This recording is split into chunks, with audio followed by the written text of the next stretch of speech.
여러분들 혹시 약촌 오거리 사건을 아시나요?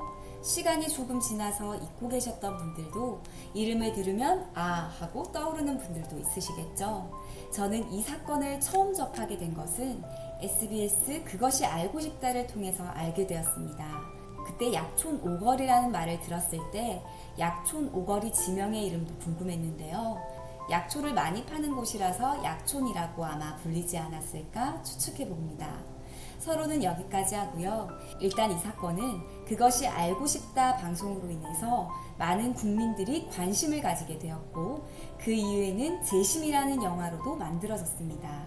사실 정의는 승리한다, 권선징악, 사필규정 등 이런 표현들이 많이 있지만 현실 세상에서는 정의롭지 못한 일들이 비일비재합니다. 그래도 이 사건은 국민적인 관심 사건이 되었고 다시 재심을 통해서 누명을 벗고 사건을 이렇게 만든 당사자들이 처벌을 받게 되어서 참 다행이라는 생각을 가지는데요. 저는 이 영화를 보고 이 사건을 보면서 첫 번째 잘못을 한 사람은 경찰이라는 생각이 들었고 그리고 그 다음은 바로 검사라는 생각이 들었습니다. 그때 사건을 맡은 경찰은 지금 전직 경찰이 되셨고 그때 사건을 맡은 검찰은 지금 전직 검사가 되었습니다. 이 사건은 가해자가 억울하게 누명을 쓰고 10년을 확정받고 복역을 했습니다. 그리고 10년을 복역하고 나서 억울하게 누명을 쓰고 들어간 것이라고 재심을 하게 되었죠. 이 재심을 이루어지게 하고 정의를 바로잡아준 박준영 변호사님께 박수를 보내드리고 싶습니다. 10년의 누명에 대한 보상으로 국가는 최 씨에게 13억, 최 씨 어머니와 동생에게 3억을 보상하라고 하였습니다. 그 중에서 잘못했던 전직 경찰, 전직 검사 이 두 놈이 20%를 부담하라고 하였죠. 즉, 저놈들이 3억 2천을 보상을 해줘야 한다는 것이죠.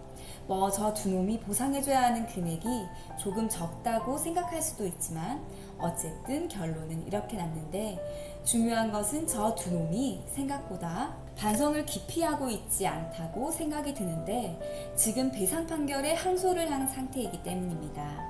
결론은 법무부는 13억을 보상해주는 것에 대해서 항소하지 않고 인정하고 지급을 할 것이고 전직 검사와 검찰은 3억의 배상에 대해서 항소를 하는 것이죠.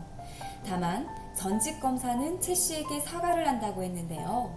진심 어린 사과인지 아니면 다른 뜻의 사과인지는 알 수가 없겠죠.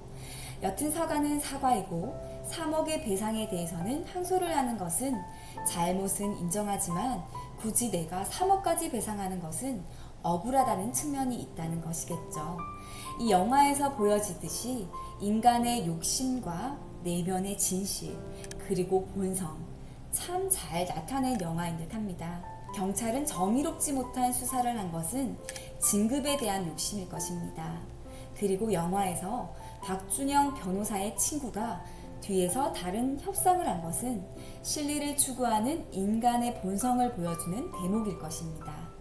또한 이 사건이 일어나게 된 이유 중에 하나인 다방에서 일하는 그 여성분, 처음에 증인이 될 수 없다고 한 것은 진실을 밝히기보다는 나의 삶에 무엇인가 변화가 생기는 것이 두려운 사람의 마음이 앞선 행동이라고 볼 수 있겠죠. 그 여성분이 제일 처음 증인을 하지 않는다고 해서 그 행동이 옳다, 나쁘다를 따지는 것이 아니라 사람이라면 그 상황에서 그럴 수도 있겠다라는 생각이 드는 대목이었습니다. 여튼 이 사건을 계기로 대한민국이라는 사회가 조금 더 정의롭고 아니 정의롭기를 바라는 것이 욕심이라면 적어도 억울한 사람이 생기지 않는 최소한 그런 사회로 나아갈 수 있는 계기가 되었으면 하는 바람입니다.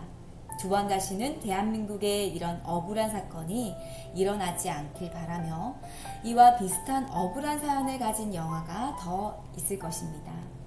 더 이상 이런 영화가 만들어지지 않아도 되는 세상을 꿈꿔봅니다.